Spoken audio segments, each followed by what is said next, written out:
Okay, hello and welcome again. This is the session 5, or the June 9th session of the Pacific Northwest Rural Rental Housing Preservation Academy.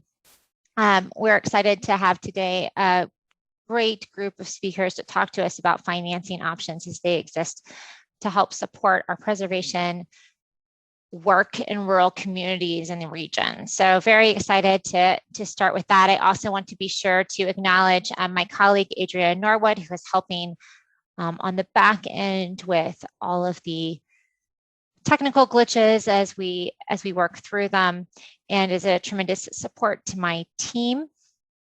And now that we have given ourselves a couple minutes, I believe we have a quorum of folks on, meaning the majority of folks who've registered. We've got at least half of you. So we're going to go on and get started this morning since we have so much going on for you today. I want to start the morning as I generally do, as we generally do with these sessions, with a land acknowledgement, honoring our Native relatives and also just honoring the land where we are, where we stand, where we sit, that we occupy, in the history of that land. Today, we are joined by my colleague, Sarah Torcell. Sarah is the program director for rural and Native housing on our team, Native American programs, and is joining us today from her home office in Columbus, Ohio. So thank you, Sarah. Thanks, Robin. So good morning, and thank you guys for having me today.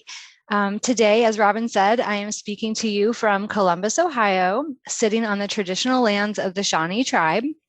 The Shawnee people are a woodland tribe that once lived in their ancestral homelands here in the Middle Ohio Valley, where rich woods and prairies provided ideal hunting grounds and locations for villages. They were known for their beadwork, pottery, and wood carving. The Shawnee tribe ultimately ended up in Oklahoma, where today there are 3 federally recognized Shawnee tribes. In most of the state of Ohio, our topography are the products of glacial activity. Ohio has 3 distinct regions: the foothills of the Allegheny Mountains, the Erie Lake Shore, and the Central Plains in the western half of the state. Ohio consists of rolling plains for the most part.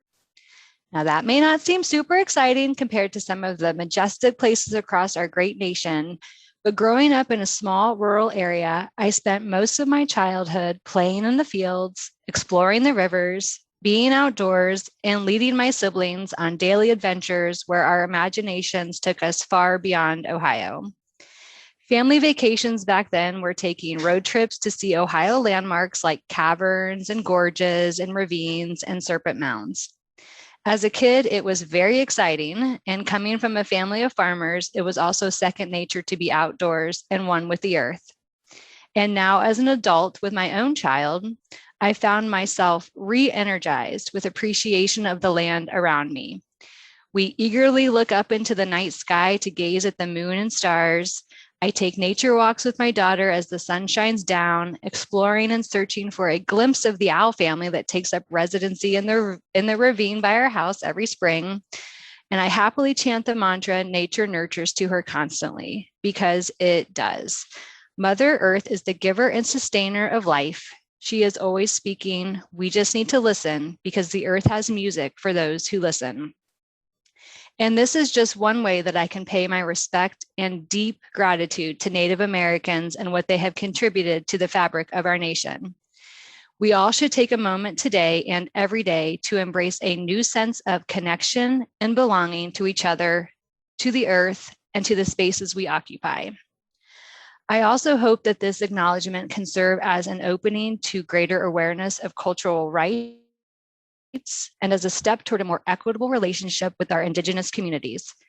It's important to acknowledge the resiliency of Native Americans across our nation who have overcome so much injustice and yet persevered with the desire for a better life. Tecumseh, a Shawnee chief, said, "When you rise in the morning, give thanks for the light, for your life, for your strength. Give thanks for your food and for the joy of living."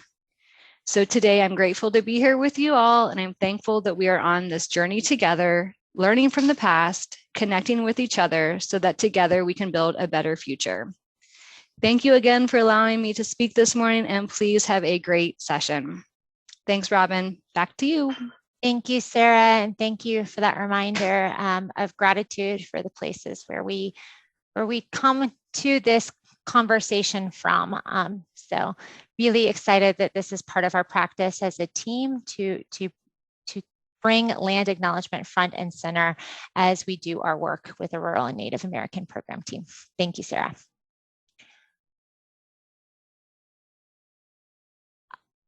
As we said, that was the land acknowledgement. Again, I'm Robin Wolf. I am the Senior Program Director of Rural Housing at Enterprise Community Partners. And at Enterprise, our vision is to have a country where home and community are stepping stones to more, and to make home and community places of pride, power, and belonging, and platforms for resilience and upward mobility for all.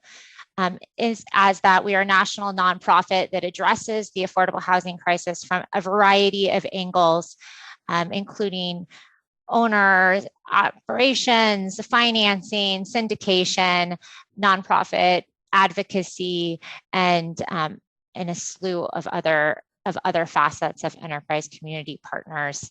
If you would like to learn more about us, there's always the opportunity to do so through information that we'll be sending out after this webinar.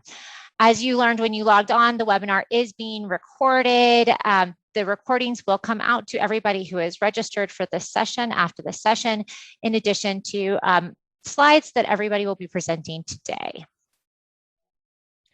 I do want to make sure we thank our partners, Fannie Mae, JP Morgan, Chase and Company, Oregon Housing and Community Services, and the Collins Foundation. Also want to make sure to acknowledge the work that has been done to support us on the local level by the Department of Commerce, the Washington State Housing Finance Commission, and also the local USDA and national multifamily housing team at USDA that's helped us to create content for the Academy.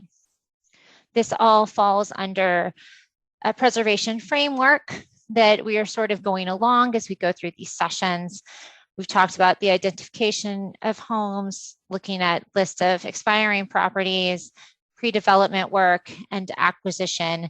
Financing lies in this acquisition space, and this is our second session really to focus on financing options.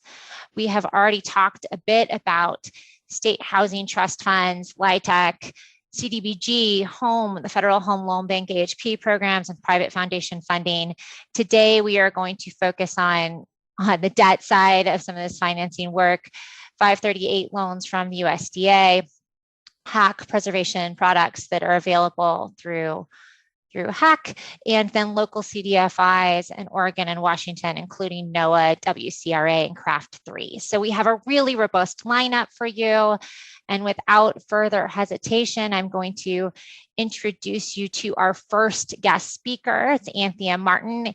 Anthea is the Senior Vice President based in the Denver office, in the same building as I am based when I am in my office as well, here at Bellwether Enterprise. She has over 20 years of experience in multifamily finance, especially in loan origination for both market rate and affordable multifamily properties, with an emphasis on FHA HUD, Fannie Mae, Freddie Mac, and USDA Rural Development loans. Throughout her career, Anthea has been responsible for structuring, underwriting, and closing over $1 billion in total volume. Anthea lives, as I said, in Denver with her husband and 3 boys. And I'm just so excited that she is here in the Denver office, and we have a chance to get to know each other. Anthea is an incredible representative for the affordable housing community here in the state of Colorado. She serves on the Colorado State Housing Board as a member and vice chair, and as a Housing Colorado board chair. And in 2016, she was the recipient of Housing Wire's Women of Influence Award. So with that, Anthea, I am going to turn the conversation over to you. Excellent. Thank you, Robin. Hopefully you all can see me okay. I'm going to go ahead and do a share screen of the USDA Rural Housing 538. Oh, it looks like you have it up. Great. Thank you for that. You beat me to it. I appreciate that. I'm going to go over today the 538 program and give you a brief overview of what this program looks like. But before I do that, first of all, I want to thank Sarah for that beautiful land acknowledgement. I really personally appreciated that. And also wanted to give you all a brief background on some of the loan programs that Bellwether Enterprise provides. So we are a direct agency lender. That's Fannie Mae, Freddie Mac. We're also a FHA HUD lender. And in our affordable housing program, we have several investors. So we also offer private placement loan options as well. So I am part of the affordable housing and FHA team here with Bellwether Enterprise. I'm focused on the Colorado region and West Coast region, which is fairly large, as well as national. Really, I can do anything nationally, but most of the RD opportunities that we have seen this year have been in New Orleans. We've seen a couple in Colorado and Arizona, and also in Oregon as well. So I can speak a little bit to those specifically, but today really just want to give you some general terms along with this term sheet. And if you have any specific questions after this, I always invite phone calls or emails. I'm happy to help out, point you all in the right direction. So with our RD program, RD specifically works with new construction or substantial rehabilitation of any multifamily or senior housing. It's not going to be eligible for assisted living. It is eligible for age restricted. There are really three ways that this program works well or can work. And one would be a construction and permanent loan option. If you're familiar with the HUD 221D4 program, it's similar to that, where it's streamlined construction and permanent loan. It automatically converts from the construction to the permanent loan. We then have a permanent forward only option. So if you have a construction lender that you like working with and you are looking at a new construction option in a rural area, then we could secure a forward loan for you, which means that that loan is going to close simultaneously with the construction loan. Your rate is going to be locked in initially at that closing, so you eliminate any interest rate risk. There's a bit of an adder for that forward period, but that is really attractive, just being that you can lock in the rate today. The next option is going to be the sub rehab. So RD does not offer an acquisition loan or a straight refinance program. However, the way that most of our clients get around this is via the sub rehab option through the 538 program. It's loosely defined, so the substantial rehab is going to be defined as $6,500 per unit, which is typically easily obtained on a project that is, 20 years old or so. So the requirements to qualify for an RH 538 program, there are several requirements.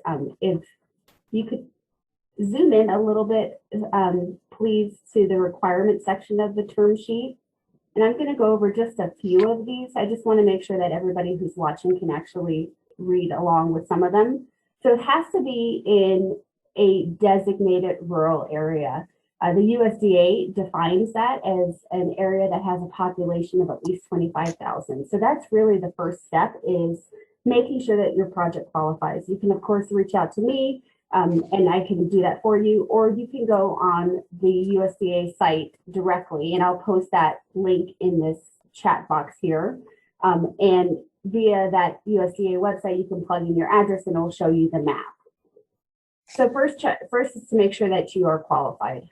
Next is, with the RHS 538 program, you have some income restrictions that are going to be put into place as a result of the loan closing. So there will be documentation that dictates that you have to meet tenant income restrictions of 115% of area median income upon initial occupancy and throughout the term of the loan. If you were to exit early, let's say you paid off the loan early in year 20, but the loan term was for 40 years, you still have to have that income restriction in place for the full 40-year period. Now, 115% of area median income in most cases in a rural community is not difficult to meet. But that is something that also, in addition to finding out if you're in a rural area, making sure that you qualify and that it won't be a burden on the property to maintain rents at this level is also important to look at up front. We can also help you with this, telling you what that 115% of area median income is for that, or your particular site. Next, the project needs to be stabilized during the perm loan conversion period. So stabilization is dictated as 90% occupancy for 90 days. That will also be the case if you are looking at doing more of a refinance, or again, since we don't do refinances, it would be more of a substantial rehab where you're putting in at least $6,500 per unit into the property. So just a quick overview of some of the terms. If you were to read through this term sheet that is being shared, it's a little bit confusing as to what the maximum mortgage amounts are. So I do want to emphasize here.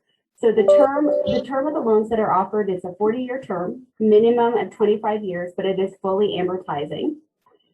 The maximum amortization is 40 years, so very attractive loan program. There is no minimum or maximum loan size. However, I would say minimum is probably close to about $1 million. If it's much less than that, we certainly can look at it, but that really is more of a threshold for our team. And maximum loan size, there is not a maximum loan size. The majority of the RHS transactions are fairly small in nature. So truly, if you have an opportunity, it's still worth a conversation. The mortgage is constrained by a number of factors. Now, our permanent loans are secured by a Ginnie Mae mortgage-backed security, which means that we are limited to 70% of loan to cost. So programmatically, you're going to read on this term sheet that we can go up to 90% loan to cost. But since we use Ginnie Mae mortgage-backed securities, we are constrained to 70% loan to cost. So that's one thing to point out. I will note that we're working diligently with RD to have that pushed up to the 90% level, given that it's Ginnie Mae backed. But that is something that we've been talking about now for years and hoping that it will happen soon. So check back with me if that is something that's important to you. The next item is for the construction and perm loan programs. That is also going to be constrained by 70% loan to cost. That was pushed up recently. It used to be 50%. So they have made some changes, and we hope that they continue to make some changes for this program to be more competitive. Interest rates varies depending on time, obviously. I will let you know that the most recent interest rate that we locked and closed on a couple of weeks ago was 3.875%. That was for a deal in Louisiana. That's a good example of an acquisition opportunity that my client saw. So they saw a property that was in need of some pretty substantial rehab, and they went the route of doing a construction to permanent loan. In terms of timing, the construction to permanent loan program takes a little bit longer to close than a straight permanent or forward loan would. So the construction to perm loan in that instance, I'd say, is typically about 9 months. For just a straight forward loan, you could get that closed really within 3 to 4 months. So in terms of complexity and hassle, it's not as it doesn't take as long as a HUD loan will take, but it's certainly not as quick and as easy as maybe a bank loan would be if you have that experience. This is a non-recourse loan. The mortgagor has no personal liability other than the bad boy carve-it. So as long as you behave, you're good there. Typical prepayment penalties, etc. Those are really the key things that I wanted to note for the program. And I'd really like just to take this opportunity now that you have the term sheet at your disposal, see if anybody has any specific questions on the RD program. I don't know if we can open that up to some Q&A, Robin. Yes, we should be able to, if you can put questions in the chat, or if you can raise your hand, that's probably the best way, and then I can open up to ask the question live. Anthea, while we wait to see if there's questions from participants, I do have a question. We've been hearing from the USDA multifamily team at the national level that they think that 538 lending is not necessarily the best fit for 515 housing. I was wondering if you might have heard that, or what your thoughts might be on that. I will tell you my thoughts on that. So I have been working on a 515 to 538 deal now for about 3 years. And I will say that I don't think that they have a handle of the best way to make that work. It's not the smoothest process. But, you know, in in this instance, in the deal that I'm looking at in Arizona, it's really one of the only options for them to get maximum loan proceeds. And so we're really pushing that, and we are actually this close to being under application on the 538. The biggest hassle with the 515s is not the 538 component getting the new proceeds in place. It is working with RD to set the rents, to determine what capital improvements are going to be made. And you really have to work in tandem with them, get the appraisal, get the PCNA, and all of those components together will help you get your maximum rent setting. And it's not until we know what the rehab is going to be and until we know what the rents are going to be that we can actually move forward with the 538. So it's almost like the chicken before the egg. And a lot of that comes down to the borrower. We're working directly with RD on the 515 side prior to the 538 piece. And Robin, I just honestly, for some of these properties, I don't know what other options they might have other than perhaps a bank loan. But even with a bank loan, I mean, the terms and the pricing offered with this program, you just can't beat it. Right. No, I agree. We're of the same mind on this, Anthea. I think that's why it was a little bit shocking to hear that from the RD multifamily office, because it has been used with such success on portfolio conversions for 515 as well for preservation. So just wanting to make sure that the lender perspective was of a similar mind on that, and continuing to, and also really noting that it's a lot of that has to do with the transfer process itself and not necessarily the financing tool of the 538 in terms of timing. But I will say we've worked closely with the borrower on the 515 piece. There's a good bit of hand holding that goes into that before even we start talking about the 538. So anyone who has a 515 and is looking to move forward with a 538, I'm happy to have a conversation and talk through what's needed and how best to work with RD. And also to talk about different offices. I mean, different offices are better to work with than others. So, any intel that we have that we can share, we're happy to do that up front. I see we have a question from Patrick Peterson. So has RD given a timeline to address the 70% loan to development issue? So the 70% loan to cost constraint currently that's on these properties tied to the Ginnie Mae mortgage-backed security piece. There has been no timeline. It's important to the industry. We are in conversations with them as industry representatives. I can tell you that's also been something that's been in the work for several years. We're likely not going to get an indication from them as when, but we keep being told soon. So I guess different people have different versions of soon. I will say that the property that I worked in Louisiana, the 70% loan to cost was difficult for them to get over, and they had to bring in additional equity. And what they ended up doing is they worked closely with the Federal Home Loan Bank, which allowed them to introduce some deep affordability to the property. So they had to restrict a portion of their units to lower AMI levels, but in exchange, they were able to bring in additional financing to help bridge that gap. So Federal Home Loan Bank is a good source to help right now for funding the gap. And, because of the 70% loan to cost, it's critical that we have conversations like this that are being presented today on the importance of funding the gap and how we can all share information and do that well. Another question here from Larry. Can a Section 538 loan be used to simply rehab an existing Section 515 project? Yes, so that is the example that I was sharing in Arizona is an existing 515 project that needs rehab work. It can be done. It does have a long time frame, so make sure that you allow for several years to work through that process. And if that is something that you're looking to do, I highly recommend working with your RD lender to engage a PCNA off the bat. That's really the first item that needs to be done, is find out what type of capital repairs need to be done. Then you work and put together your budget, what your income and expenses would look like, and work with RD to set those rents. That's really the first step prior to moving forward with the 538 program. A question here from Walt. I think I see one from Marty. Oh yeah, there's Marty ahead of us. Yeah. How has RD's reorganization of their multifamily program impacted your work on Section 538 transactions?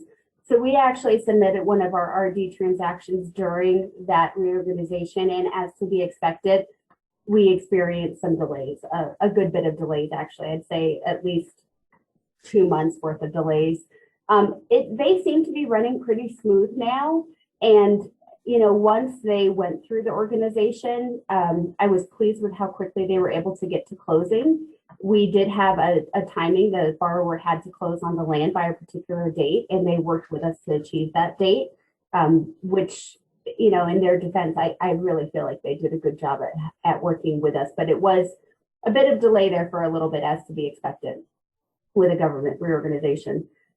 Walt, can sub-debt be used to meet the 70% loan-to-cost requirement while reducing the amount of true cash in the project? Perhaps the seller carryback on the land or mezz debt from a lender.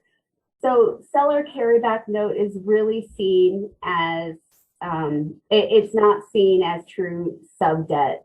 So if you had sub-debt from a government agency where it was a true soft note, surplus cash note, then yes, sub-debt can certainly be used to reduce that, because a soft note like that would not have to be included in our calculations there. A seller carryback on the land or mezz debt from the lender. So we are able to use land equity as part of that calculation. And then mezz debt from a lender. Yes, we are able to have mezz debt from a lender. We have to take first position. And again, it really comes down to determining whether or not it's considered soft pay, meaning it's paid from surplus cash flow, or hard pay, meaning that it's required to pay regardless of what your cash flow is. So anything that is considered soft, it works much better. When it's hard, sometimes that goes into our calculation and won't give you the result that you're looking for. Awesome, thank you. We've really dug in with some some substantial questions for you, Anthea. So I really appreciate you being on and being able to field those for us. And because we have so many folks lined up to speak today, we're going to move along in our agenda. Sure. Thank you so much for participating. Thanks so much. And we will get everyone Anthea's contact information after this session, in addition to this long-term sheet, so that you can ask additional questions that you might have of her about the USDA 538 guaranteed rural rental housing product. Thanks so much. Yes, thanks, Anthea. I really appreciate it, your participation. So with that, we are going to turn the agenda to Kristin Bloom. Kristin Bloom is with HAC, and she is the Senior Loan Officer at the Housing Assistance Council, or HAC, as it is lovingly referred to. I feel like very broadly within the rural housing community.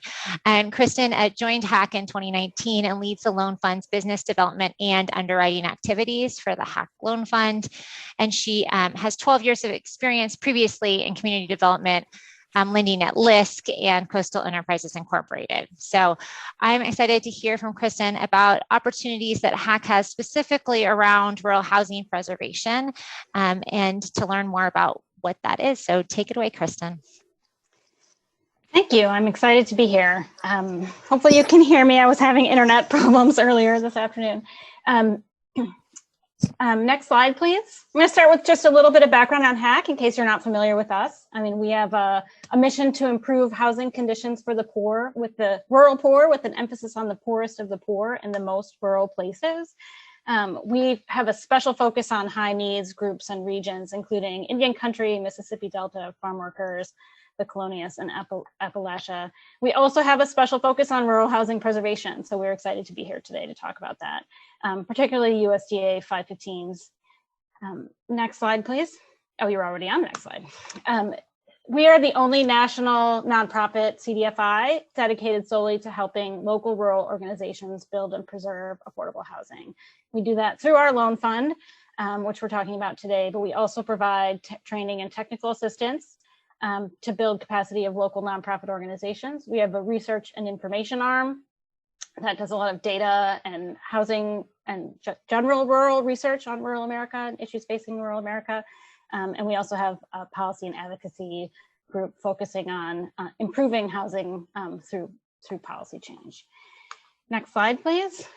We are celebrating our 50th anniversary this year, and we're very excited about that. And our impact over these last 50 years has been large. We've worked in all 50 states. We've supported more than 2,800 organizations. We've invested more than $310 million and supported 70,000 units. Next slide. So our loan fund provides capital for rural affordable housing development and preservation. We support both homeownership and rental development, new construction and preservation. We finance all stages of development from pre-development, acquisition, construction to mini perm or permanent for rental housing. Construction includes site development and infrastructure for a subdivision, and also housing construction, new construction, and rehab. Most of our loans are short-term, and our mini perm permanent loans tend to be 5 to 7 years, with the exception of preservation, where we do have some ability to go out on a longer term. Next slide, please. Excuse me, specifically on our preservation lending, we have worked on preservation projects, including USDA RD 515s and 514 farm labor projects, Section 8 properties, and naturally occurring affordable multifamily properties that just have rents that are below market. We provide financing like we do for other non-preservation projects for acquisition, pre-development, construction to perm, and permanent. We have capital. Some of our capital for preservation has come specifically from the USDA through a program called the Preservation Revolving Loan Fund, which has capitalized several CDFIs to do 515 lending. I don't know how much of that money is out there still, but we have a little bit that we are continuing to lend here at HAC that we use for our 515 lending. But we're not limited to 515s or that specific pot of capital. Next slide, please. This is our term sheet, which I believe you're going to be sent our full general term sheet for our preservation lending. Our eligible borrowers are nonprofits, housing authorities, tribal entities, and for-profit developers. And we fund existing affordable or mixed income rental housing with or without current income restrictions, although we do need to have the majority of the units be affordable to 80% of AMI or below in most cases. We focus on rural areas like Anthea had said, where anything that's USDA eligible would be eligible for our program, but we use a slightly different definition, which I'm happy to screen projects if somebody wants to reach out to me.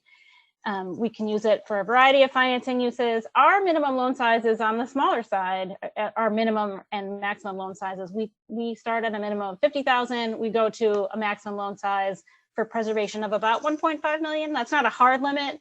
We do have some flexibility, and we do finance larger projects and larger loans in partnership with other lenders, either as co-lenders or participants when needed. Our rates right now range from 4.5% to 5.5%, depending on the specific project and borrower, and if we can blend in low-cost capital that we have access to. The term and amortization, our short-term loans are 24 months or less, and our longer-term loans tend to be 10 to 15 years. But we're flexible to meet a particular LIHTC investor need. We've done some 18-year loans when needed to make a deal work. We usually have an amortization period up to 30 years. We do make exceptions from that when needed. We require real estate collateral and prefer first position, but we are willing to be subordinate from time to time. And we can go up to 100% loan to value. We do most of the time lend on a full recourse basis, and we charge a 1% loan fee. Generally, our timeline is pretty short. We can go get an approval within a month and be ready to close within 2 months, and generally can also move faster when a particular property comes up and somebody needs to move really quickly. We try to be accommodating when needed to make a project work. Next slide, please. I was going to just run through some examples of some recent preservation loans we've made. Some of these are loans that we've closed, and some are things that are in the closing process I'm just using as examples. Hopefully they will still close. These are our 2 loans here in Tennessee that we made earlier this year. These closed in March. It's 2 we made loans to two 24-unit USDA 515s to the same owner. One's called Camelot Apartments, one is Jamestown Apartments. These are owned by the Hallmark companies, which is a large not for-profit developer active in the Southeast. These properties were both built in the 80s, and they were in need of rehabilitation to meet modern standards. Both properties have 100% rental assistance. They were capitalizing these properties with 9% LIHTC, and then HAC's construction and permanent financing. And the existing USDA debt was re-amortized at 1%.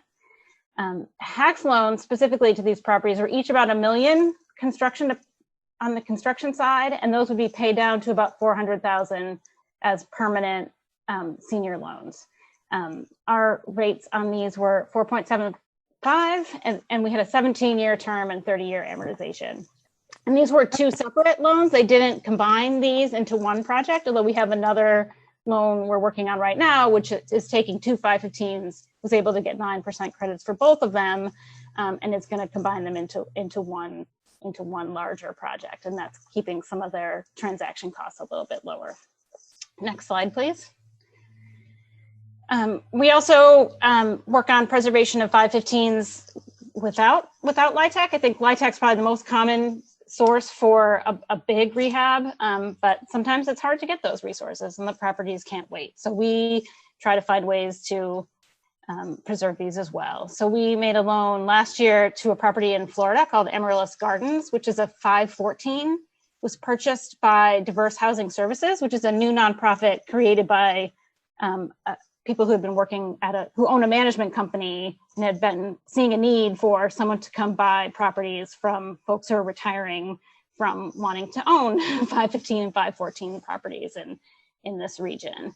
So they created a nonprofit and they worked with us to find a way to finance in what they considered a two-step preservation transaction here. The sources here were HAC's financing, which we made an acquisition loan that covered the cost to buy the property, which was a very minimal payment to the existing owner, and then address some immediate repairs of the property. Recording in progress.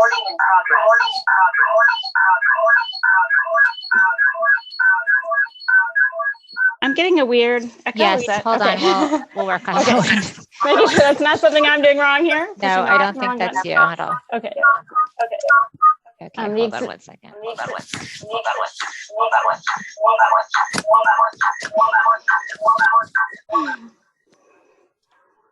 Okay. I think we've got it. Oh, you're okay now, okay, Kristin. Thank you. Sorry for that, everyone. Technical glitches occasionally still happen, even though we're a year into the virtual delivery of these sessions. Okay. Yeah. So in addition to HAC's loan, the USDA re-amortized their loan at 1%, and the borrowers in the process of applying for Federal Home Loan Bank and looking at other local and state resources that they can use for rehabilitation. So we made a $360,000 loan. It has a 5-year term. We did give it a 30-year amortization, but the expectation here is that we'll be refinancing within that 5-year window when they bring in other preservation resources. One of the things that we're looking at here is whether they'll be able to get rent increases to support additional debt should they not be able to get the resources that they need in a timely way. So there's still some thinking going on the long-term preservation strategy on this one. But they were able to purchase it from the retiring owner who was really ready to move on, and were able to work to keep it affordable for the long term and keep the RA. This one only has 70% rental assistance, but they're able to maintain that and keep the property occupied. We also had made earlier, before we actually closed this acquisition loan, we had made a $50,000 loan for pre-development for this borrower to look at this property and another 515 property they're looking at buying in the same region of Florida to help with those third-party costs and studies they needed to determine that these are feasible transactions for them. So that's something else that we'll look at is early stage capital to help us assess a property. Next slide, please. Another thing we do, and I know this came up in the last in questions from the last speaker, is we will make repair loans to existing owners of 515s who need a little bit of capital to complete some improvements to their property. We consider these repair loans, but it could be larger and be considered a rehabilitation loan as well. This example is a property in Texas. This loan is in the closing process right now, and so fingers crossed that it closes soon. But this property had a sewer line failure, and it impacted the habitability of some of the units. They needed funds in excess of what they had in reserves to make the repairs and return units to habitability. And they worked with the USDA, who approved a rent increase, I think ultimately of about $40 per unit per month, which is a good size rent increase. It is 100% rental assistance property. And that was able to support the additional debt needed here, which was HAC's $325,000 loan. It was a construction to permanent loan, so it's going to pay for the improvements. And then after the improvements are done and the units are occupied, it will convert to permanent. It'll be a 15-year term on a 30-year amortization. And there was also a little bit of owner equity in this one as well. The owner had funded some of mostly the third-party costs to get through the USDA approval process. They needed a capital needs assessment and other documents. Next slide, please. Oh, one thing I forgot to mention on that last one is, since it is only a modest repairs that are being made, they're just really replacing the sewer line and rehabbing a handful of units that were impacted. One factor in making this loan is what their long-term strategy is to address the other capital needs that it's going to have in the next 5 to 10 years. And the capital needs assessment did show that it had other needs. And this owner is looking at combining this 515 with others it owns in the state and doing a larger 4% transaction. And they've started the work to think about that. So we did look at what the long-term needs were and how those were going to be addressed. We didn't just look at it as a repair loan. We wanted to make sure it was going to be well preserved, either immediately through the immediate transaction or through future transactions, so that it will be affordable for the long term. We also make loans to Section 8 properties. And we've been working with a borrower in the Midwest who's buying 2 small 100% Section 8 properties in rural communities in the Midwest. These both haven't closed yet, so I'm only going to provide a few details. We've been looking at here providing construction loans to bridge the 538 loan. They wanted to come to us for the construction financing rather than the 538 program. And then the plan is that we will be permanent subordinate financing, which would be hard debt. And maybe I should talk to Anthea about this a little bit and make sure it works, because it seems like it's been acceptable to their 538 lender. So I think it should work. These have 100% Section 8, so there is a track record and income, predictable income that's projected, and also a track record. It's not a new construction unit development or property where the revenue is maybe less certain. So there is a underwritable income here. And that's why we were comfortable with the subordinate financing.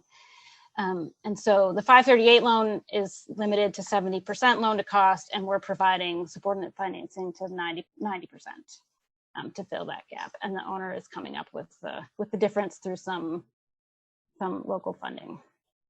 And so we've also have historically done some of this gap financing for 515 properties as well behind the 538 loan, but those were a few years ago, so I don't know exactly how they were structured.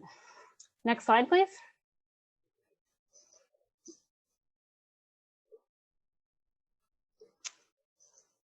We just wanted to sum up and talk about how we like to be a flexible and creative lender. Our goal is to preserve rural affordable housing, and we know that it can be a challenge. These are small properties. They sometimes need small loans. They fall outside of some lenders' minimum loan sizes. And so we try to step in and fill those gaps that exist in the market. So we will make small loans. Our average permanent loan for preservation properties is about $450,000. We like to provide it when possible as one-stop construction to permanent financing, although we're open to other construction lenders or other lenders being involved. But we think that we can be efficient when we do it that way. We have flexible underwriting and terms. We can go to a high loan to value, and we'll really structure the terms to meet the needs of a particular borrower. We also, because we know that these are often small properties, and they can't support a lot of soft costs, we try to keep our fees low and our closing costs low. We do charge a 1% loan fee, but we have very minimal other closing costs. We try to avoid using outside attorneys so that we don't incur legal fees.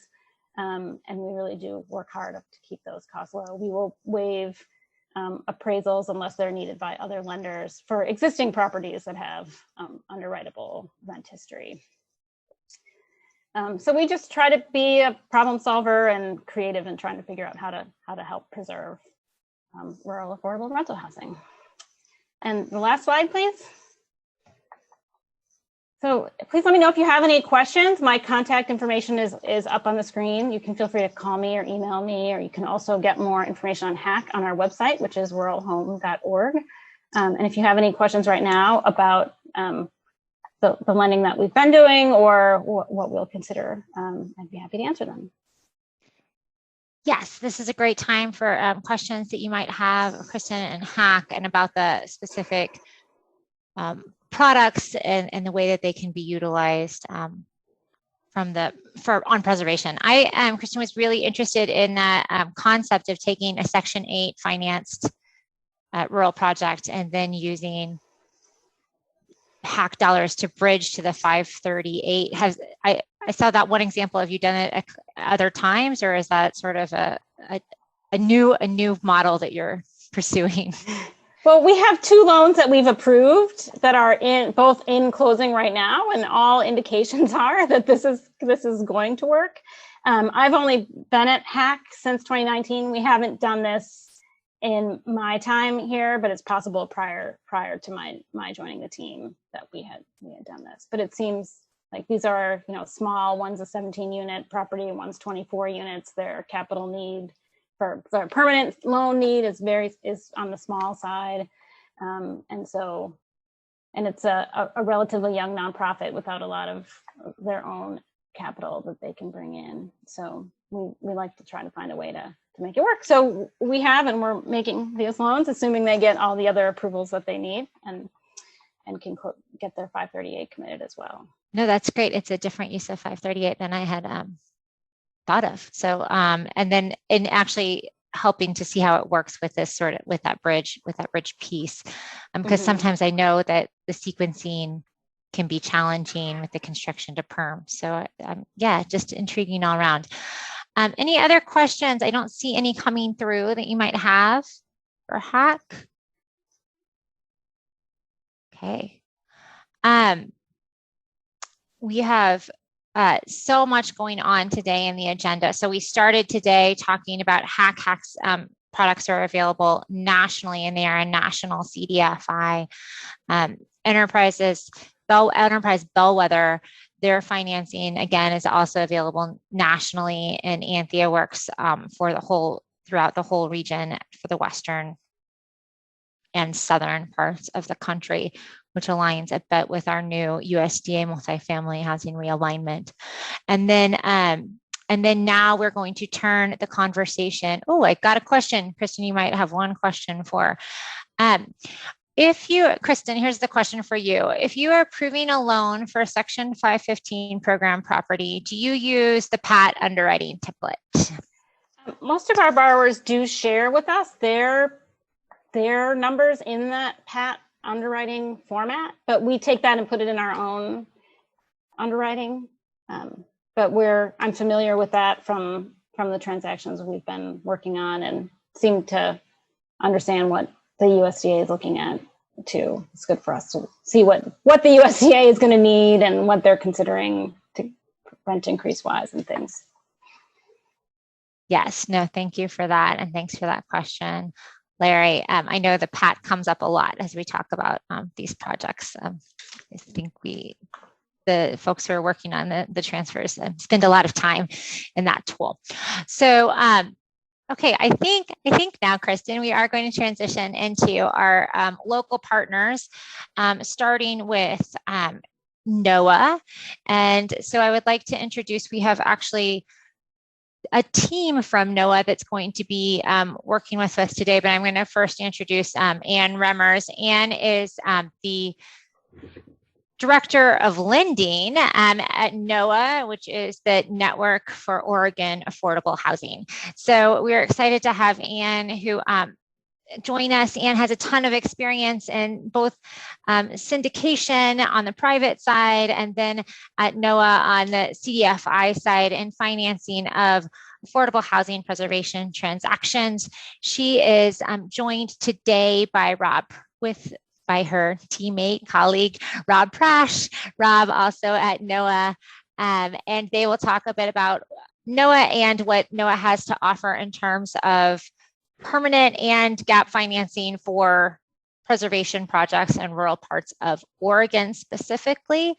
I also, as those of us who participate who might not be in the state where the products are offered by a specific CDFI, I think that we can also glean what we want to advocate for through our CDFIs in our states, as well as we learn what different states might have to offer in their specific areas. So looking forward to the conversation, and I will turn the mic over to you, Anne and Rob. Thanks so much, Robin. I appreciate it.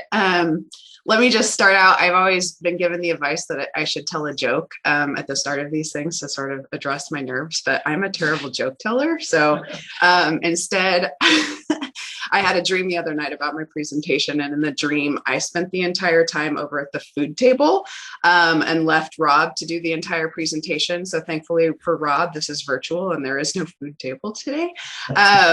So next slide, let me just tell you a little bit about NOAA.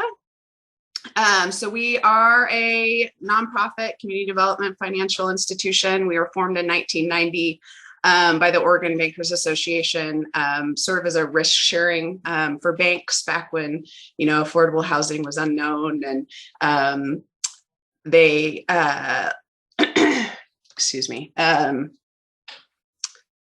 as banks were just getting into affordable housing and figuring out the program. So we only operate in Oregon, as Robin mentioned. We don't cross our state borders. We have wonderful partners surrounding us. You will hear from one of them later. And we primarily, when we started, were only doing permanent lending, but we have grown tremendously and have added a range of products from pre-development loans, acquisition financing, permanent lending. We have a tax-exempt bond program. The one thing we don't do is construction lending, but I will talk a little bit more about that later. So one of the other sort of primary roles NOAA plays in Oregon is housing advocacy. And specifically really around preservation. And Rob is our resident expert, so I'm going to let him talk about our preservation initiatives. Thanks, Anne. Next slide, please. So I'm going to go through these pretty quickly, but I did want to set the table just a little bit for people that haven't been on previous sessions of the training. Oregon has a really robust preservation focus, and part of that has been due to really active advocacy by partners, including NOAA and the City of Portland, Oregon Housing Community Services, and others. And we formed a group in 2007 to try to really focus in and sharpen preservation strategies here in the state.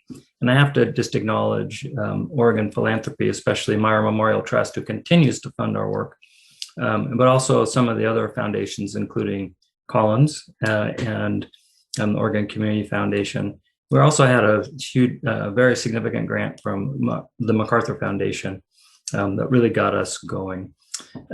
Back in this 2007-2008 period, the steering committee put together a number of strategies to respond to the loss of Section 8 properties and RD properties that were coming up. And really, those strategies worked very well. And Anne's going to talk about the acquisition financing that we put together, the Oregon Housing Acquisition Fund. But before that, next slide, please. I just wanted to expand a little bit on all the things that Oregon has done through the legislature, through public policies of our housing agencies, both the state and local. We have legislative champions that have worked year in and year out in the session to come up with dedicated preservation funding that allows these projects to go forward. Just since 2007, Oregon has invested hundreds of millions of dollars in soft resources that make these preservation transactions work, and have preserved over 15,000 units. Over $1.6 billion preserved in long-term subsidy contracts. But one of the things that makes Oregon unique, I think, is that we have these funding sources that we're just blessed to have that a lot of states don't have, and really progressive policies. So Oregon Housing, for example, offers a 25% set aside of 9% tax credits every year, and offers 4% bond preservation transactions, and often has gap funding available to go with those. And in addition to those other competitive rounds, often include sources like the General Housing Account program that offers millions every session, and home weatherization trust fund, things like that. So next slide, please. And since we're talking about rural preservation as a priority, I just wanted to point out that 85 RD properties have been preserved since 2005 here in Oregon. And that's out of roughly 200 properties back 2005 or so. Anyway, so, we're getting close to half of the portfolio being preserved. 67 rural HUD project-based Section 8 contracts also preserved in that time frame. And we also do manufactured housing and communities for nonprofits and co-ops, and a lot of those are located in rural areas. And 18 of the 29 that have been preserved so far are in small rural communities. So next slide, please. This just gives you an idea of the distribution of preserved properties across the state.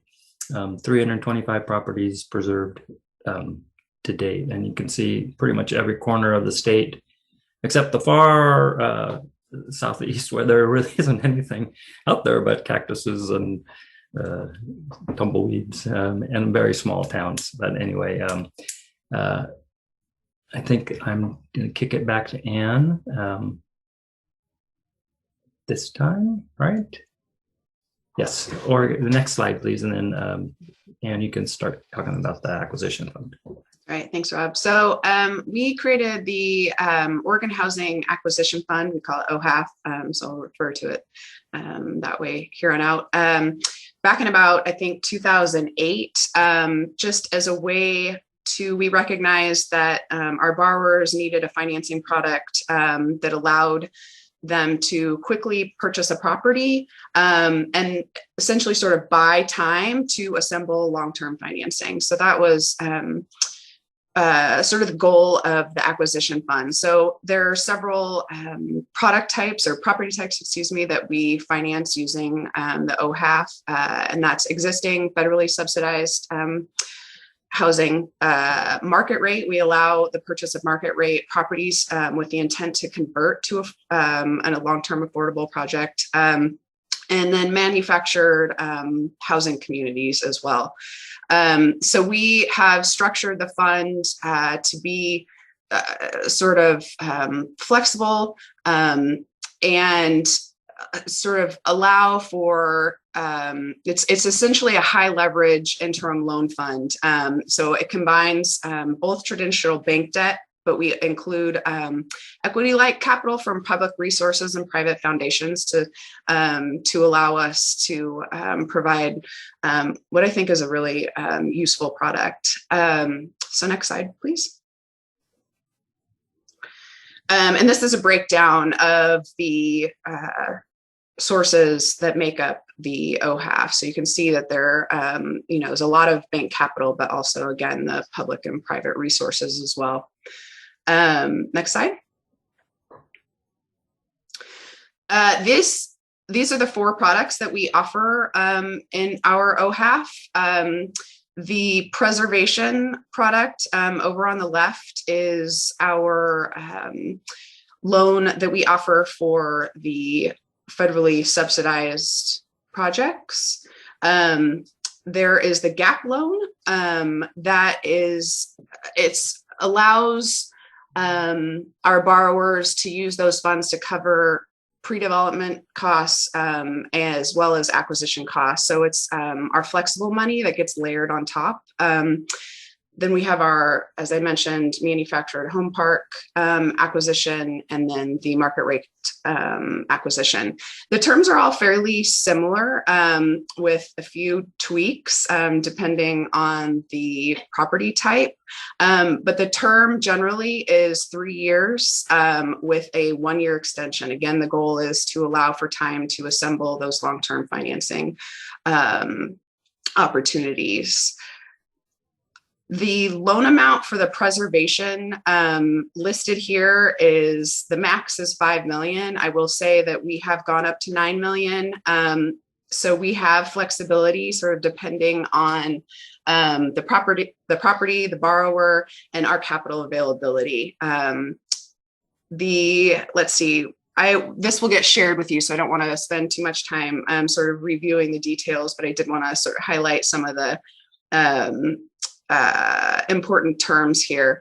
And then I think the other important term is that it's interest only through the period, and the gap piece, if that does get included in the financing package, is deferred to maturity. So again, flexible terms. Let's see if there's anything else I want to highlight here. I don't think so. I will add that we, especially for the market rate conversion, we include a provision in our loan agreement that just requires that the ultimate development be affordable for the long term. So obviously it's not affordable during the term of the loan, but just want to establish up front that that's our expectation. We have several affordability thresholds. I would say our least restrictive is 50% of the units need to be at 80% or below. Next slide, please. So this just highlights some of the projects that we, or the, excuse me, all of the different types of loans that we have provided over the course of the life of the OHAF. Let's see, next slide, please. So our hope is that once the projects are under ownership and the long-term financing is assembled, that part of that long-term financing will be a NOAA permanent loan. So that's what this slide is outlining, is our permanent loan product. We have, let's see, they're typically 20-year terms with a 30-year amortization. Our rate is, our floor rate is currently 4.25%, but is based on the 10-year treasury plus 275 basis points. So I think we're a little above that 425 right now. Let's see, next slide, please. I would say that sort of one of the most unique opportunities that Oregon offers is the Oregon Affordable Housing Tax Credit. So this is a state income tax credit that allows the project to offer lower rents. So the lender benefits from a tax credit that essentially buys down the interest rate by up to 4%. The beauty of this tax credit is that for preservation projects, typically a project would have to demonstrate that the benefits are being passed through to the tenant in the form of a lower rent. But for preservation projects, that pass-through doesn't need to be demonstrated. I'm sorry, my husband is speaking. I might need to pass this to Rob. I apologize. So one of the currently there is a bill in the state legislature to align the OHTC with rural development transactions. So the OHTC is a 20-year credit. As you may know, the RD transactions are typically a minimum of 25 years. So we have proposed the OHTC to be up to a 30-year credit, depending on that other financing source. So that bill is with the Joint Tax Expenditures Committee right now. So we're hopeful that it will pass and it will allow more flexibility for the rural development projects, which is exciting. The other thing I should note about the OHTC is that manufactured home parks are also exempt from demonstrating pass-through. So it's a really big benefit to the properties. Again, it's in the case of, an example is our current interest rate, as I mentioned, is probably around 4.35 today. That would, we have a minimum floor for our OHTC of 1% interest rate. So that's where we would be today, a 1% interest rate on those loans. So it's a really great tool. Rob, anything you'd like to add about the OHTC before we move to the next slide? Just one thing, Anne, and I would just say that it is an amazing tool for preservation projects. In fact, sometimes you don't need any other public resources to make these deals work. And an example of that is Home Forward, Oregon's largest public housing authority, is doing their next few rounds of RAD conversions with straight up tax credits, tax exempt bonds, and OHTCs and no other gap resources at all. So, and then we're actually looking at refinancing a older bond portfolio with a developer, just straight up refinance with OHTC to lower their interest rate. So it's a great tool. Thank you. Next slide, please. All right, my favorite product is our pre-development financing. It's actually a similar funding source as our GAP product, but it is, so these are non-bank funds. We're able to be flexible and creative with these funds. Typically, it's used for land acquisition, pre-development, and as I mentioned, GAP. So it's a fairly popular product. Oftentimes, I'd say a majority of our financing these days using our pre-development product is for land acquisition. We have an example of how we've used this financing on a rural property. We provided a loan that combined both the pre-development and the land acquisition, so they were able to acquire the property. We will now be providing it's construction financing. It's a small project. It's a small construction loan, not something that our bank partners were interested in providing. And so we're able to use this loan product to fill that gap for them. And then we'll also be providing the permanent loan as well. So this is my favorite because, again, it allows us to be creative. And I guess one of the takeaways I would hope for everyone today about NOAA and our loan products is we are trying, I think, sort of similar to Kristin and what she said, we're trying to fill gaps in the market. We're really focused on preservation and rural projects and making these things happen. So we always want to have conversations to see if there's anything that we can do to figure out some financing that works for the project. We won't always be able to. We do have some limitations, particularly when there's bank capital involved. But we can also be a resource. Rob is incredible. He's a steel trap. I think he could tell you about every existing federally subsidized project in the state of Oregon. And he's an incredible resource. So to the extent that we aren't able to assist, we're hopeful that we can at least be a resource. Next slide, please. So this is just a little bit of a case study of, the variety of products that we offer and how they've been used. This is Cottonwoods 1 and 2. They're actually two separate loans. They're neighboring properties. One's a family property. One is a property for elders located in Hermiston. They had existing Section 8 contracts. Our OHAF was used to acquire the projects, again, to buy time to assemble the long-term financing. So those closed in 2009. They quickly were able to assemble that financing, and construction loan closing occurred in July of 2009. And then we also did the permanent loans for these as well.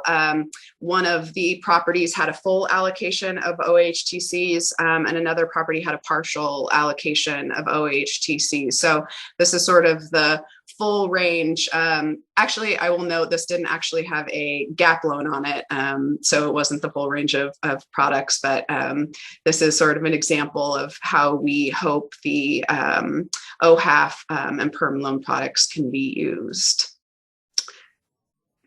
And next slide, I think that's it for NOAA. Rob, did I forget anything, leave anything out with my nerves?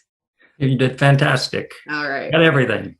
Nobody has any questions because you hit everything. Perfect. Thank you. Sorry, Robin. I didn't go into detail in the terms. I'm happy to do that. I'm happy to walk through any terms for any of the loan products. I believe that will be shared out with you. It's also on our website. And again, I encourage you, to the extent that there's a term that doesn't work for you, never hesitate to pick up the phone and say, here's what I'm looking at. Do you have any flexibility here? And we'll see what we can do. So thank you. Sorry, Robin, back to you. Not at all. No, thank you very much to you, Anne, and to you, Rob, for this presentation and just for the time and putting this together. And we don't have too many questions. We do have a couple of our Oregon partners sharing a lot of gratitude for NOAA and the work that you do.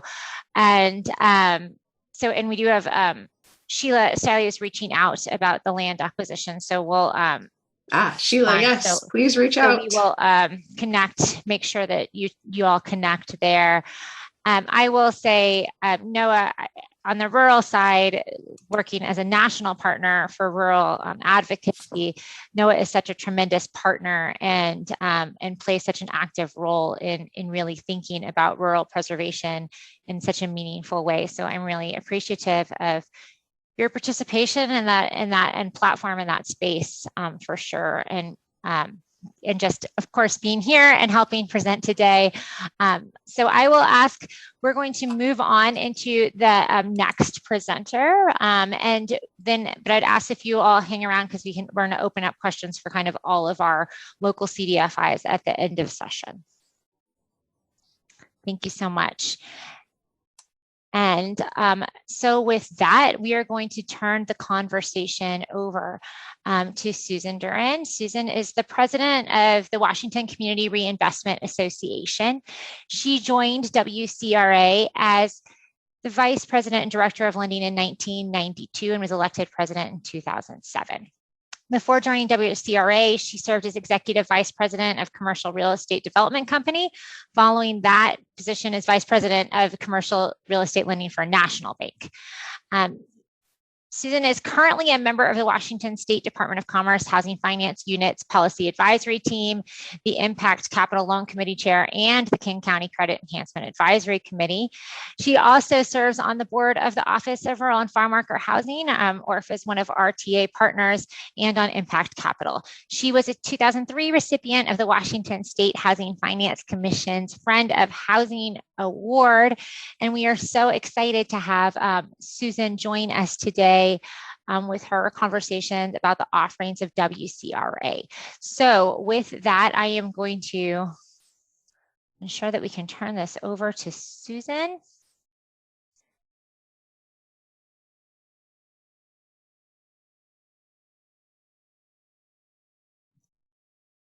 Hey, Susan, if you are speaking, we cannot hear you.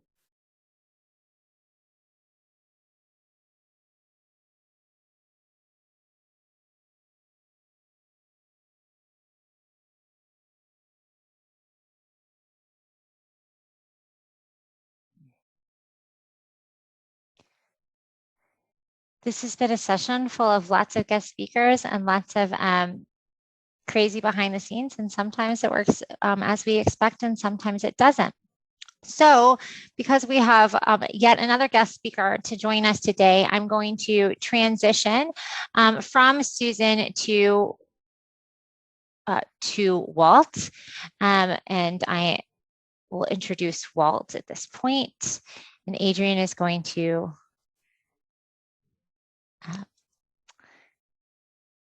help us by changing PowerPoints along. Walt Postlethwaite has been in banking or finance since 1991, and he's currently at Craft 3 as the New Markets Tax Credit Investment Officer. I'm serving a variety of roles with Craft 3, including Chief Lending Officer and Chief Finance Officer. So prior to joining Craft 3 in 2010, Walt was a traditional commercial banker on the rural Oregon North Coast after beginning his banking career in 1991 with Bank of America in Portland.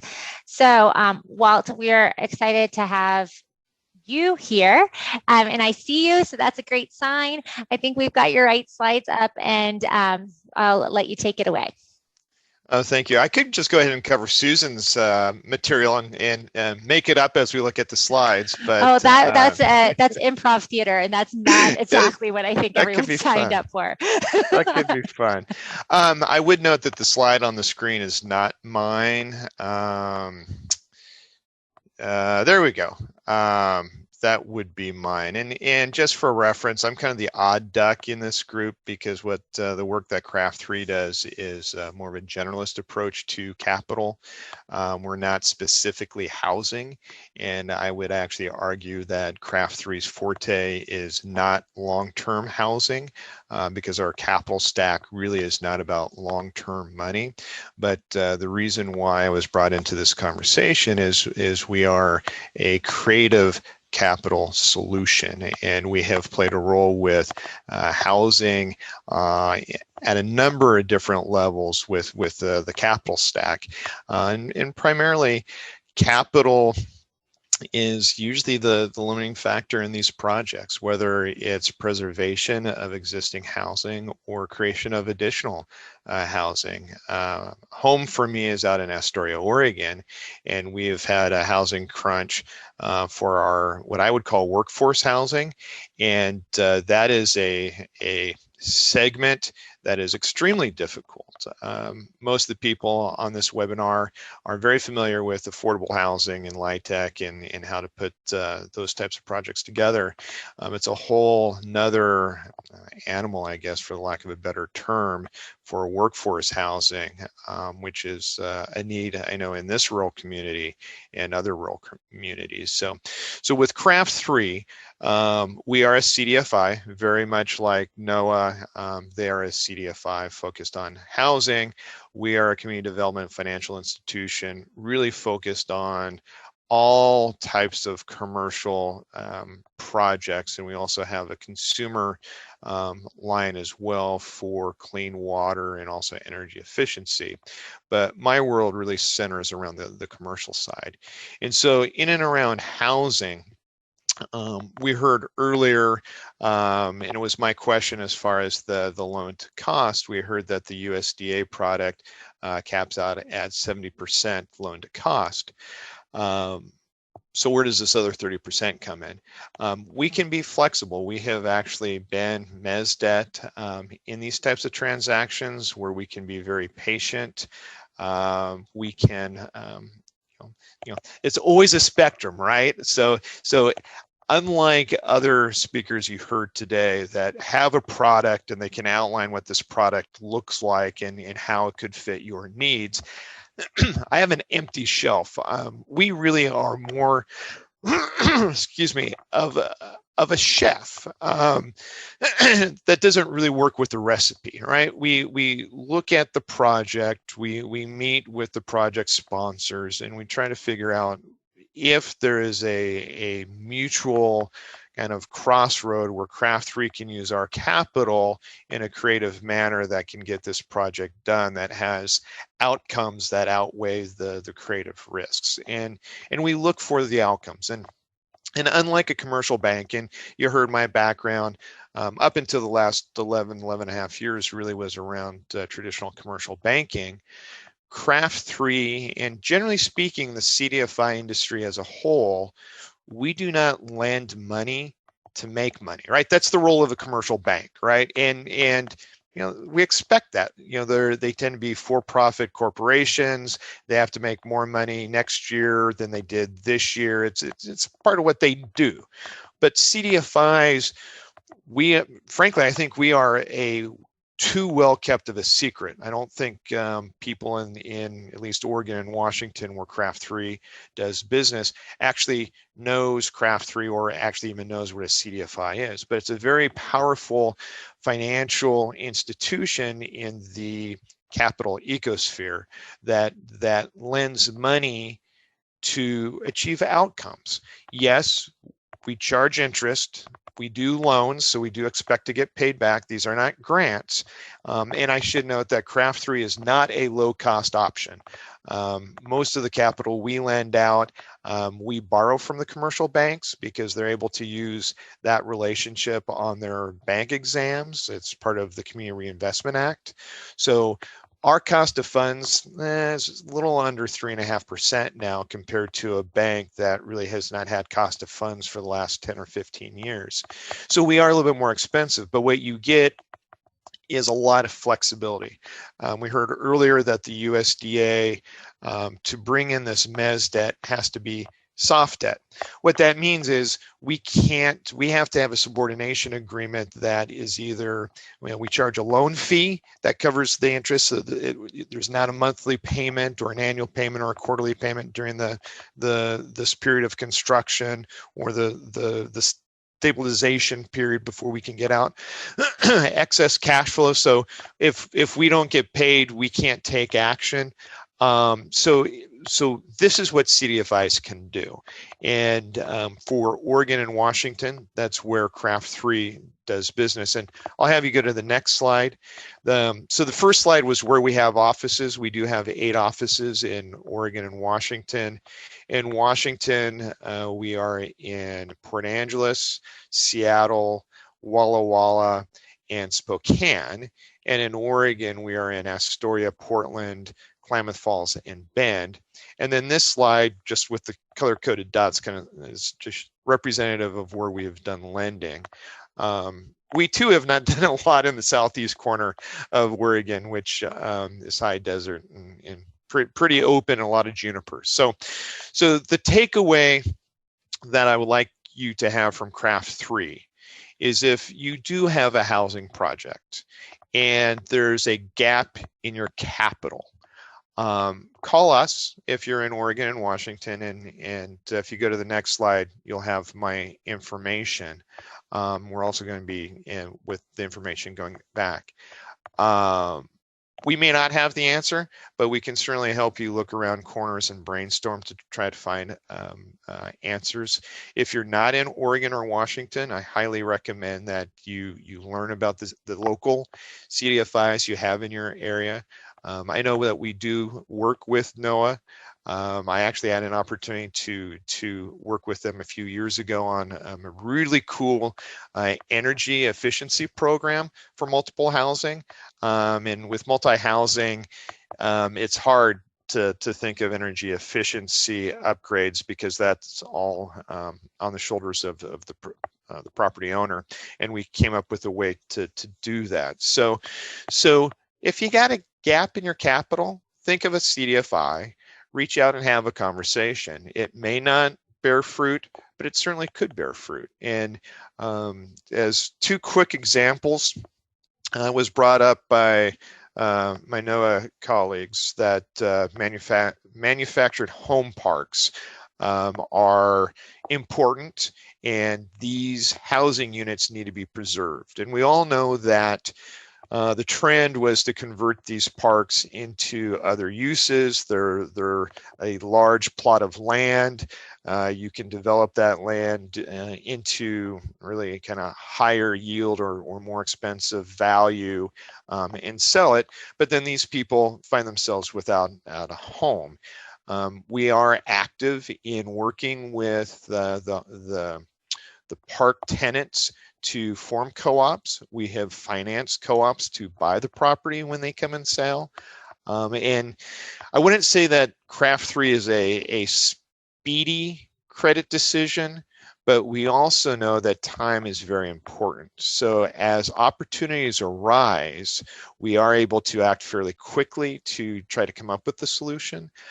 So manufactured housing is definitely a place that Craft 3 and other CDFIs have played. And then more of an obscure housing piece that Craft 3 got involved with. About 4 or 5 years ago, there was a family down in the Tillamook area on the coast. Actually, Beaver, Oregon, I believe was the mailing address. Anyway, the USDA had approved them, and I can't remember the program and what number, but it was a single family house. This family was approved for the permanent loan through USDA, but the construction loan that is the product of this single family through USDA, the construction side doesn't work well, just with the rules and the way the draw process has to work. No contractor really wants to work under that draw schedule. And so it's great, it's a construction loan program, but if you can't get a GC to actually sign up for it, these homes don't get built. And this family was actually stuck in this endless loop for about 2 years when USDA actually called us. We had run across paths at, I think, a seminar or something. And so Rachel gave me a call. We looked at it, and we had a limitation on lending money into this project because it was going to be a primary residence. And our concern was we did not have the right consumer lending licensings for this. So we partnered with a housing authority here in the North Coast, also kind of called NOAA. It's actually NOHA. And we lent to NOHA, who then used those proceeds to build the house. And then the homeowner used the USDA permanent loan once the house was done to repay the loan, and everybody won. And there was a slice of upside for NOHA, where they actually earned some income because they facilitated this. And we put this family into a home that they were trying to get into and stuck in this loop. So that's the power of CDFIs. We can be creative.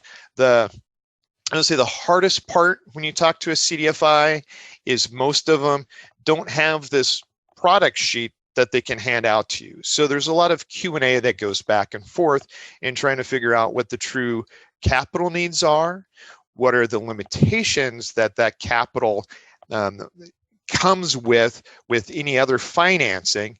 And then it really is kind of going to the skunk works and trying to figure out if there's a solution that CDFI can provide where the risk is managed and the outcomes of that capital into that project outweigh the risks that have to be managed. So that's just what I wanted to share with you. It was kind of more of a generalist approach. Like I said, I was kind of the odd duck in this group. But if you don't already have a relationship with a CDFI, I would encourage you to do that sometime here in 2021. If you have kind of a to-do list, I would add that to it, because CDFIs can be a very powerful partner in the world of housing and also outside of housing. Back to you, Robin.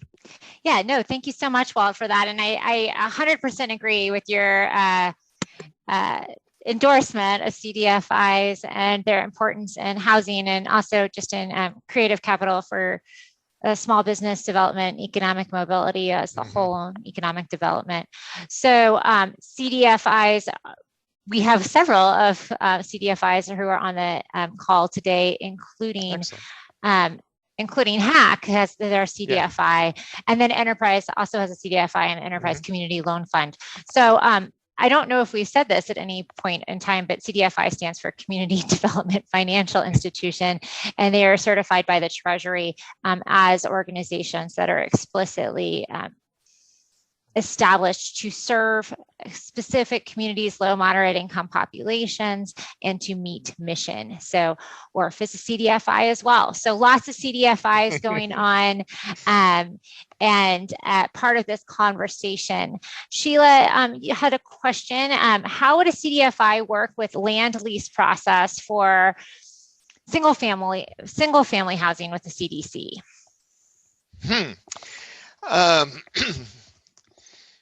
I don't have an answer off the top of my head because I've not actually participated in that.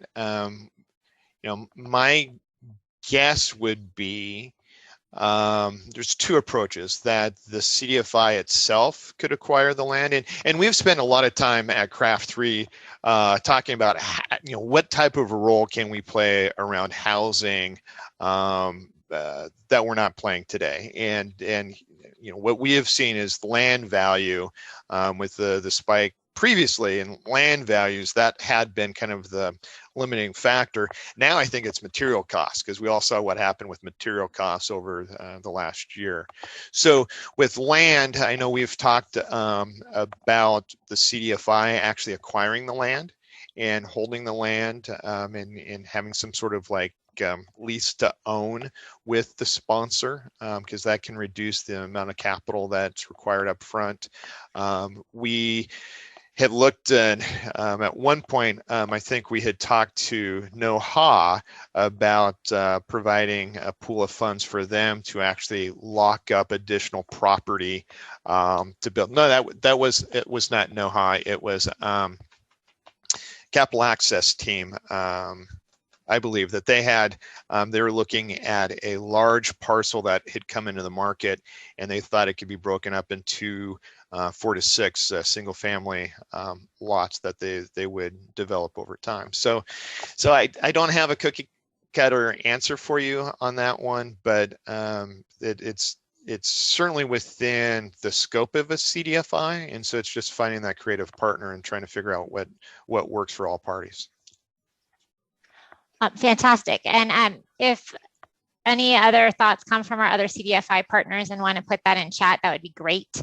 And I do believe we have Susan at least available on audio now. So with that, I am going to pass the microphone along to Susan. Susan, again, is joining us from WCRA and has a long and extensive and impressive resume, as we spoke to earlier. And we're really excited for her to tell us more about what WCRA has to offer.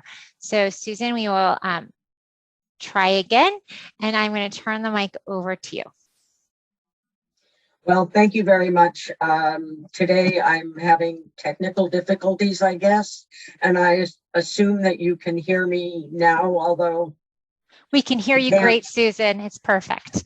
All right. So you can hear me, but you can't see me. So I'll stay the mystery person, but with a voice. Sounds good. So just a quick introductory about the WCRA, and that is that we are a nonprofit CDFI. We have 34 bank members, and we were formed in 1992 to provide financing in Washington State. Over the years, we've financed over 400 million in loans for about 14,000 residential units and over 272,000 square feet of economic development. We have two pools of loans for funding multifamily affordable housing with the same terms, and those include our preservation transactions. And we have a pool for economic development, a Capital Plus program funded by the Washington State Housing Finance Commission for nonprofits that are emerging and probably not bankable at the time that we make the loan to them, and a reasonably new early learning facilities program where we are involved in both financing through our Department of Commerce and WCRA Economic Development, and grant dollars that have come in both from Balmer and another entity. And we are a portfolio lender. I wanted to make that clear so that what we're doing in our portfolio covers the slide that you're now looking at for multifamily permanent loans. And the program is that we use that one for our rural preservation, also for both acquisition and rehab. And that is eligible for both nonprofits and for-profit borrowers. Loan terms, I'll just say they're anything from 3 to 30 years, and amortization can be up to 30 also. Then we have an interest rate lock available, and that is giving borrowers an opportunity to avoid a rate risk, and that is available for a 2-year period after approval to closing. And loan to values are up to 80% on the WCRA side and up to 90% for all the financing. And then other debt without hard payments are not included in our loan to value limits. And that's important because if there's no hard payment requirement, you can actually end up with a total, including that debt, that would get you over the 90%. Debt that also affects our debt service coverage, which is a minimum of a 110 to 1. But once again, that calculation doesn't include any debt that is not payable during the term of our loan. We have prepayment penalties on our loans that are over 7 years, but it does decline over the remaining term of the loan. And there's no minimum loan amount, but there is a maximum of $7.5 million. Relative to preservation, the requirements would be a CNA, USDA inspection, and an approved budget. Our rehab transactions do require a third-party inspector, and we will want a regulatory agreement for the affordable rental units. They don't all have to be under that regulatory agreement, but the majority should be. And our loan fees will usually be between 0.5% and 1% of the loan amount. We do have a housing trust fund that excuse me, can be used to contribute to the financing for nonprofit transactions. It's a huge opportunity to give nonprofits very low or no interest rate transactions to assist in their equity side. Next slide is about the interest rate information. And this was, I pulled this, as you'll see, from May 21, and it's from a published Federal Reserve Bank H15, and those Treasury constant maturities are matched to the loan term. They do change weekly, and the on a loan that doesn't have an interest rate lock, will set that rate 30 days prior to the loan closing. And now the next slide is a picture of one of the preservation properties that we have done recently. The next slide will give you, that's the pretty part. This is the loans, actually the stack. And you'll see in this case, there was an acquisition of the property. there was a renovation expense, and through the sources side, you'll see that the WCRA provided $635,000 in debt, the RD assumption, and then there's the Department of Commerce, which is our housing trust fund. And then there were some county funds. And in this instance, there was a tax credit allocation of over $2 million. The second picture, the next slide, this is this is a 32 unit property that was an acquisition rehab. This is one of the buildings. There are a number of them. And then the financing stack is the next screen. And on this one, there's a different acquisition and renovation costs. And then from the sources side, you'll see the WCRA has debt.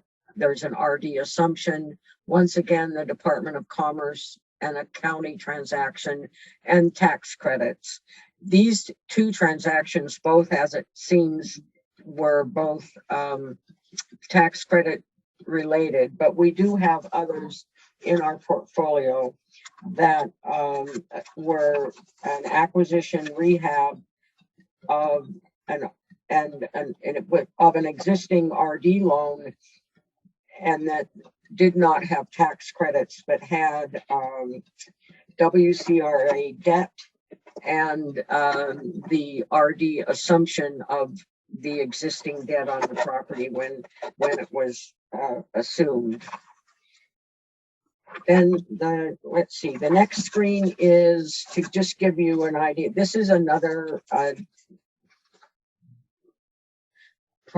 program that we have, and the reason that I'm bringing this one to you is it could be used for RD and preservation, but the important thing about this one is that it is the program that we use for small nonprofits who are maybe not able to obtain bank financing initially, either because of their current financial situation, or they need to grow their financial situation to be able to be eligible for a banking financing. It's been a really great program. It's done a lot of really significantly interesting financing, both for, in this instance, I've given you the one for real estate, but it also has a program for equipment also. So the properties have, many of them have had an interesting tenant bases, specifically a lot with social services or special purposes needs. And they actually, during the time that the loans have been on our books, they have managed to become bankable and pay off our loan with bank loan, pay off this Capital Plus loan with bank loans, and move into what I guess we will refer to as mainstream banking. And it's, like I said, I'm just showing it up because I think it's an interesting one. It's one that we've used for a number of different projects over the years. It's funded by over $11 million from the Washington State Housing Finance Commission. And the backup of that is that in Washington State, our Finance Commission was not given the ability to lend.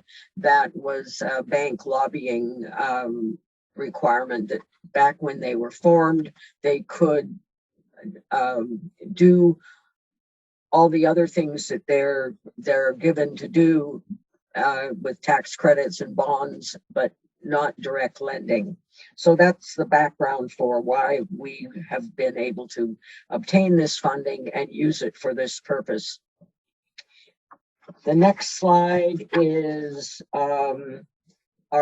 basically our brochure, and it lists our members and gives a quick synopsis of the different loan programs that we do. And I guess that I'm making this go fast because I know that I was disruptive earlier and we've only got until noon. So I'm trying to fly through this and get everything said that I wanted to get said. So there you have it. Thank you. And thanks for your indulgence. I'm so sorry. Not at all, Susan. This is, as the hostess of this virtual space, I apologize for the technical difficulties that you experienced. I did have a question come in from Shelley Collin about the RD assumption that we see in the stack in one of the examples.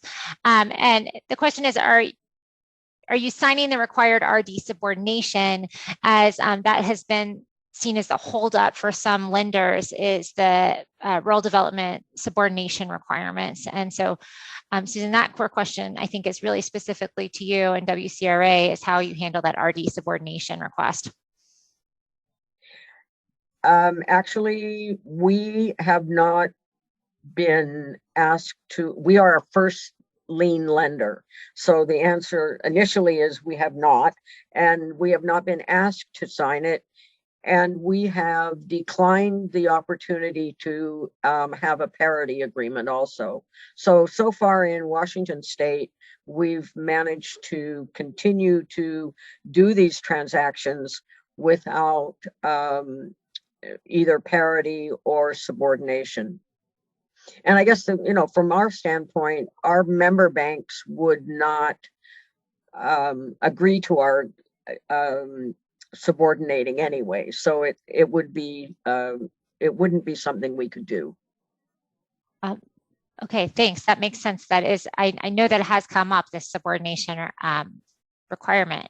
So in different areas. So I'm interested to see going forward if that will be a different as the multifamily housing team has changed a bit and realigned on a regional basis.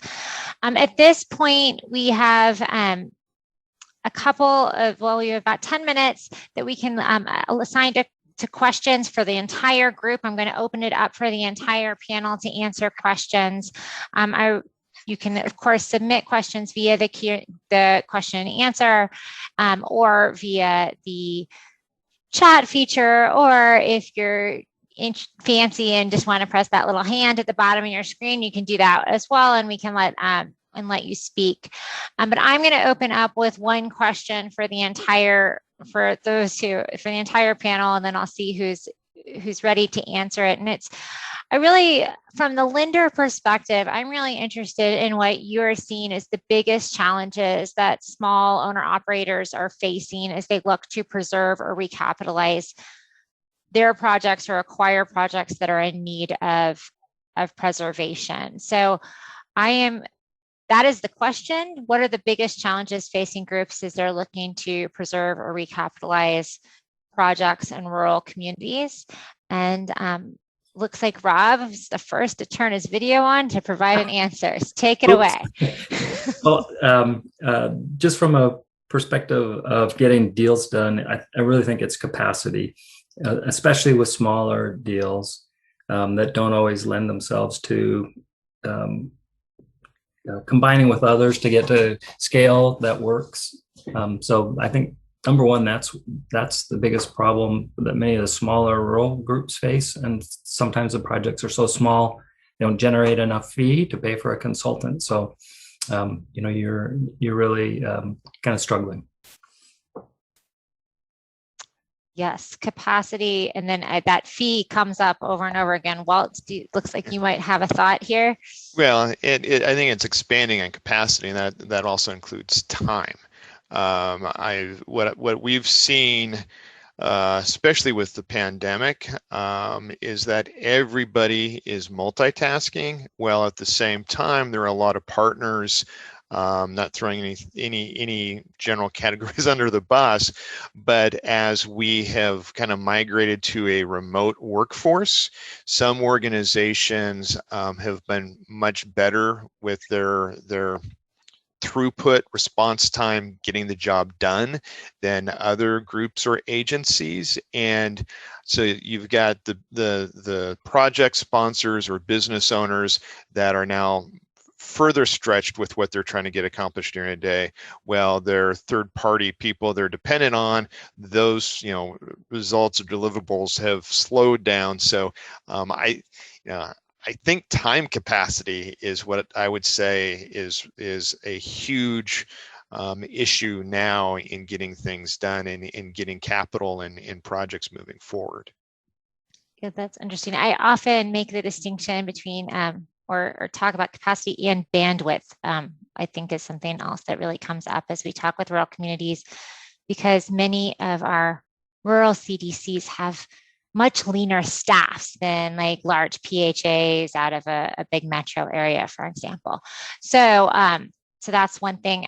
Kristin, I was wondering if you had any thoughts about that from a national perspective. I think I'd agree with what's already been said about overall organizational capacity. I also think it's for these small projects, it's hard to compete for 9%. They're too small for 4%. And if you don't have the relationships and ability to combine them, or an interest, if you're a small nonprofit, you only want to work in your territory. You don't want to go find some outside. That's a challenge. So we're kind of tracking these couple that we've done without tax credits to see if there's other ways to get enough funding to them, because I think ultimately we'll need to find that solution to get to scale on preserving some of these smaller, further away properties. I think that's a huge thing, is the scale, and sometimes the scale itself keeps you from being able to compete unless you're able to aggregate. So really, really huge point, and is, I think, part of why portfolio aggregation is a strategy for rural communities as well. But to all the things you pointed out, complicated, because many CDCs are very tied by charter to their specific communities. Can I ask a question? Please. So I've seen most of the aggregation happening with the larger for-profit owners, and I'm wondering if you're seeing any nonprofits that are able to do that kind of finding scale through aggregation, or maybe consortia with other nonprofits. Are you seeing any of that in your work? Rob, do you have any insight on that? I know you have done worked with some portfolio acquisition.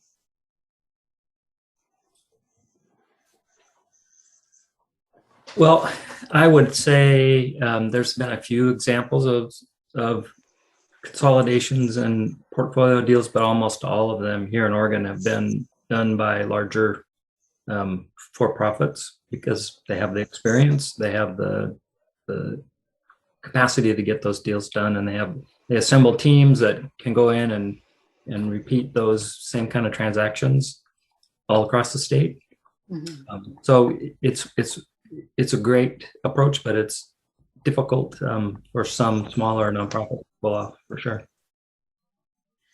I guess I'll say that the two examples that I used were both acquisitions by a reasonably small nonprofit, but they had joined a partnership with a for-profit that had the experience to work through the whole process for them. So that was, and it wasn't just as a fee developer, but actually initially as a real partner in the transactions. That's really interesting, Susan. And I think that's an interesting model that we could look to explore further. I think, Kristin, to your point about a consortia, and in thinking too about how you could do create for the purposes of tax credit competition, triple LP, or some sort of one of those legal definitions of liability partners that allows for a group to maybe purchase. And then I think we would have to work with CDFI partners, because I can imagine the underwriting on something like that would be really difficult. It would, but it would require some creativity and flexibility from those partners that are really committed to getting that work done on a mission basis. But something I'd really love to see. I don't see any other questions coming up through the chat and our Q&A. I did see from Adrienne, she sent out our link for the survey, which I'm very appreciative of. And we are actually with only 3 minutes left. So I just want to extend deep appreciation for all of our panelists today, Kristin, Rob, Walt, Susan, Anne, and Anthea, who was with us earlier. I am so excited that we have so many folks who are committed to doing this work and that are really helping us on the ground with the financing of these projects. And I think we have a lot continue to learn from each other, and we continue to learn a lot from one another. Adrienne will be sending out a recording of this session along with a list of resources, which include the product fact sheets and the slides that were presented today. So you will be able to access that. That will probably happen in a couple of days once the session recording is then cleaned up. Also, I really would encourage you to visit that survey so that we can know what worked for you today and what didn't, and that we can continue to improve what we're offering through these sessions. Also, plug to our next meeting, June 23rd. We will be talking about CNAs, scopes of work, working with your architect, and that will really be led and facilitated by our TA partner, ORF, out of Washington State. So we're really excited to have that session for you. It's actually the first time that we'll be offering that as part of the Preservation Academy, and looking forward to that conversation. And yes, Sheila, we will talk about appraisals as well as part of that conversation next session, June 23rd. Please, I can actually share with you a registration link, so that way you can take that link and register for the remaining sessions. I think we have 4 sessions in a national conversation coming up in the next through the end of September, and we're really excited to be able to continue to engage with you in the region on this work. So with that, it is the end of the hour. Thank you for spending your last 2 hours with us here. Please do not hesitate to reach out to me, Robin Wolf at enterprisecommunity.org, if you have any questions about this session or about any of our Rural Preservation Academy sessions. And we hope to see you in a couple of weeks. Thank you very much. Bye.